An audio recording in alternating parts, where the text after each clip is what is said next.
नमस्कार, मेरा नाम ऋषभ गौतम है और आज हमारे साथ में सुकून गुफ्तगू पे हैं पुष्पा माई। और पुष्पा माई से आज हम करने जा रहे हैं कुछ पल बातें सुकून की। तो पुष्पा माई, आपका बहुत बहुत स्वागत है सुकून गुफ्तगू में। तो आज हम आपसे जानना चाहेंगे आपके बारे में कुछ दिलचस्प बातें। मेरा नाम पुष्पा माई है और मैं किन्नर अखाड़े की महामंडलेश्वर हूँ और राजस्थान चुनाव आयोग की ट्रांसजेंडर आइकॉन भी हूँ। साथ में ट्रांसजेंडर वेलफेयर बोर्ड की मेंबर हूँ। फिलहाल नई बोर्ड संस्था की फाउंडर एंड चेयरपर्सन। साथ में मैं एक गरिमा गृह रन कर रही हूँ जिसकी मैं प्रोजेक्ट डायरेक्टर हूँ, जहाँ पे ट्रांस कमेटी को मैं रखती हूँ और उनके लिए लीगल एंड सोशल प्रोटेक्शन के लिए कार्यरत हूँ।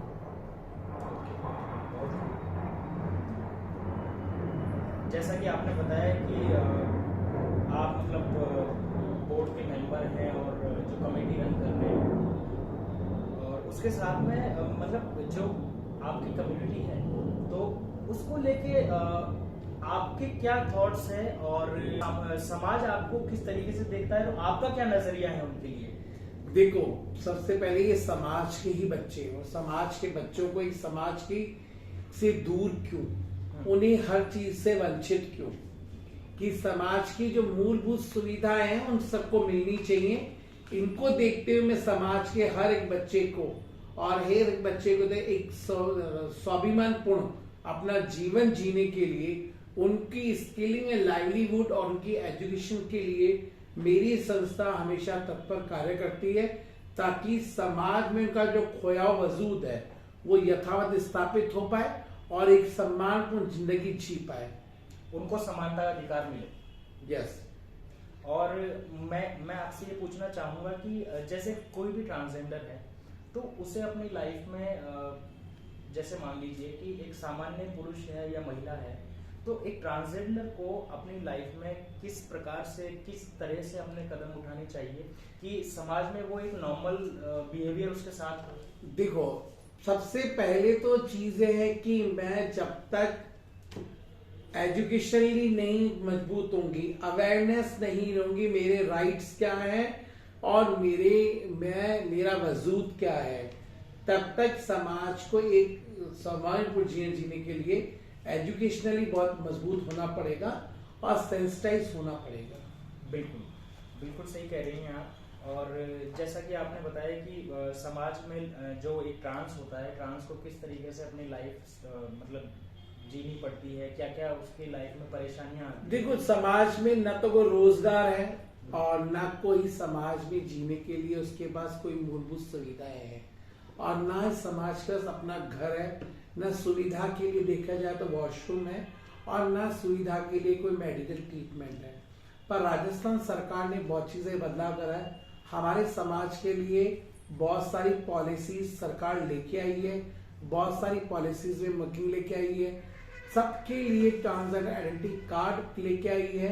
इन सब मूलभूत सुविधाएं लेने के लिए समाज को बदलने के लिए खुद भी आगे आकर के इस कदमों को उठाना पड़ेगा, ताकि समाज में उनको वो सुविधाएं मिल पाए। बिल्कुल सही कह रही हैं आप। जैसा कि आपने ये ट्रांस के ऊपर बात की हमसे, तो मैं ही आपसे ये जानना चाहता हूँ कि भविष्य को लेके आपकी क्या प्लानिंग्स हैं, और जो हमारी गवर्नमेंट है तो गवर्नमेंट से आपकी क्या अपेक्षाएं हैं, क्या आप चाहते हैं कि क्या कुछ बदलाव होना चाहिए? देखो, सरकार से तो क्या अपेक्षा है, जब ऑलरेडी सुप्रीम कोर्ट ने मेरे कोई थर्ड जेंडर रिकॉग्नाइज ही दे दिया है, तो मेरे अधिकार है। सरकार तो मेरे अधिकारों को, जो आम आदमी की मूलभूत सुविधा है, वो सारी सुविधा मेरे समुदाय को मिलनी चाहिए। उसके साथ साथ में एजुकेशनली मेरे समाज का जो खोया वजूद है वो मिलना चाहिए। साथ में हर एक बच्चे को एम्प्लॉयमेंट मिलना चाहिए। जॉब रिजर्वेशंस के लिए बात करें या पुलिस प्रोटेक्शन जो बनी हुई है, या जो भी सुविधाएं हैं XYZ, क्योंकि समाज के पास में न तो घर है और न जीवन व्यापन करने के लिए कोई रोजगार है, और इसीलिए समाज को या तो 2 वक्त की रोटी के लिए अपना बदन बेचना पड़ता है, या किसी सिग्नल पे भीख मांगनी पड़ती है, ट्रेन पे बैगिंग करनी पड़ती है, या ना कोई चारा होने के बाद में पीतल मुंह और काट की डोल के गलियां नापनी पड़ती है कि इस गली में कितने मकान हैं। तो समाज का जो दायरा है, समाज के लिए जो प्रति सोच है, उस सोच को बदलना ही हमारा अस्तित्व है, क्योंकि हम समाज की सोच को बदल पाए और समाज का हर एक बच्चा सम्मानपूर्ण जीवन जी पाए। और इन्हीं जीवन के देखता ये, क्योंकि समाज आज का नहीं है, त्रेता युग द्वापर सतयुग से समाज चलता हुआ आ रहा है। ये समाज आज का नहीं है। इस समाज के बच्चों को अपनाना चाहिए और समाज के बच्चे जिस दिन अपनाने लग जाएंगे, समाज के प्रति जो प्रति धारणा है वो खत्म हो जाएंगे। बिल्कुल बिल्कुल सही कहा मैम आपने। पुष्पा मैम, मेरा आपसे अगला सवाल ये है कि आपकी क्या राय है, एक सामान्य व्यक्ति और एक ट्रांसजेंडर जो होता है उसके बीच में क्या तालमेल होना चाहिए, कैसे परस्पर मतलब वो अपने रिलेशंस को शेयर कर पाए, रिलेशनशिप को? देखो, पहले आम इंसान और ट्रांसजेंडर समाज को अलग नहीं है, इसी समाज से निकला हुआ बच्चा है। उसी माँ के पेट से पैदा हुआ, जिस माँ के पेट से 36 नसों का दूध पी के बड़ा हुआ, 9 महीने पेट में रखे और 36 नसों का दूध पी के बड़ा हुआ है। को अलग तो ही नहीं। सामान्य क्या होगा, समाज ने उसे अलग कर दिया गया कि समाज की दाना जो आम समाज की जो भाई बहन एक मेल फीमेल के अंदर होता है, वही ट्रांसजेंडर सामान्य व्यवहार होना चाहिए। वो इक्वल टू राइट्स का हमारा अधिकार है। उस राइट के पीछे उसने वो उसके भी जी रहा है ना, उसी माँ का तो बच्चा है, अलग तो आएंगे, ऊपर से आयु बैलेंस नहीं है।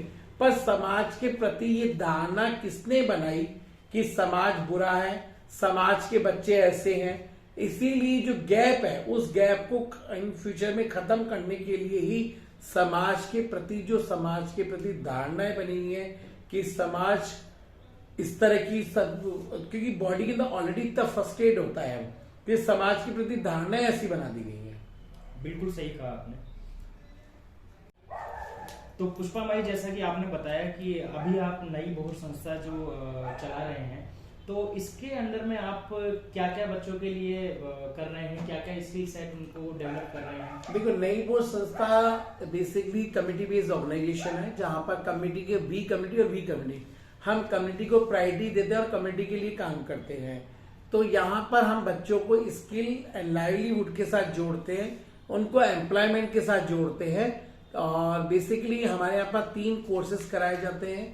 कंप्यूटर कोर्स है, ब्यूटिशियन क्लास है, स्टिचिंग क्लास है। उसके अलावा कोई जो ड्रॉप आउट बच्चे उनको पढ़ाते हैं और साथ में उनको कुछ और स्किलिंग करनी तो स्किलिंग प्रोवाइड कराते हैं।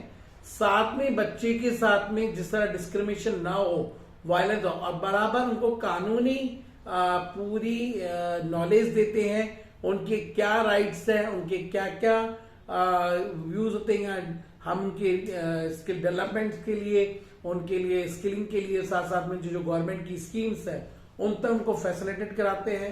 उनके आधार कार्ड, आईडी कार्ड नहीं मतलब उनके निरंतर कैंप लगाते हैं, हेल्थ कैंप को देखते हैं। अभी मेरे पास गरिमा गृह में 25 बच्चों का एक सेंट्रल गवर्नमेंट की तरफ से है, जिसमें अभी मेरे पास 15 बच्चे हैं, जो 15 बच्चों में हम लोग इनके काम कर रहे हैं। और पिछले साल हमारे पास 135 बच्चों को हमने स्किलिंग लाइवलीहुड के साथ जोड़ा, जिसमें हम लोगों ने कंप्यूटर, ब्यूटिशियन और स्टिचिंग क्लास के साथ साथ में 135 बच्चों के साथ उनको जोड़ा हुआ है। और आज भी समाज के बच्चे ये कोर्स तो स्किलिंग कर पा रहे हैं, पर अभी भी सोसाइटी एक्सेप्टिंग ना होने की वजह से आज भी बच्चों को रोजगार की समस्या खड़ी है। तो दोस्तों, ये थी किन्नर अखाड़े की महामंडलेश्वर पुष्पा माई, जिनसे हमने एक खास मुलाकात की, जो खुद एक ट्रांसजेंडर है और पिछले कई सालों से नई बोहर नाम से एक संस्था चला रही है, जिसके अंडर ट्रांसजेंडर कम्युनिटी के लिए और उनके अधिकारों के लिए उनको जागरूक कर रही है और उनको सेल्फ इंडिपेंडेंट बनाने के लिए उनकी स्किल डेवलपमेंट का काम कर रही है। जैसे कि उनको स्टिचिंग, ब्यूटिशियन और कंप्यूटर कोर्सेज, बहुत सी स्किल्स उनके लिए डेवलप करवा रही हैं, जिससे कि वो सेल्फ इंडिपेंडेंट होकर अपना जीवन जी सकें। इसके साथ ही इस इंटरव्यू सीरीज़ में आज तक के लिए इतना ही, और नेक्स्ट पार्ट में आपसे बहुत जल्द मिलेंगे। तो जुड़े रहिए सुकून गुफ्तगू पर। Thank you.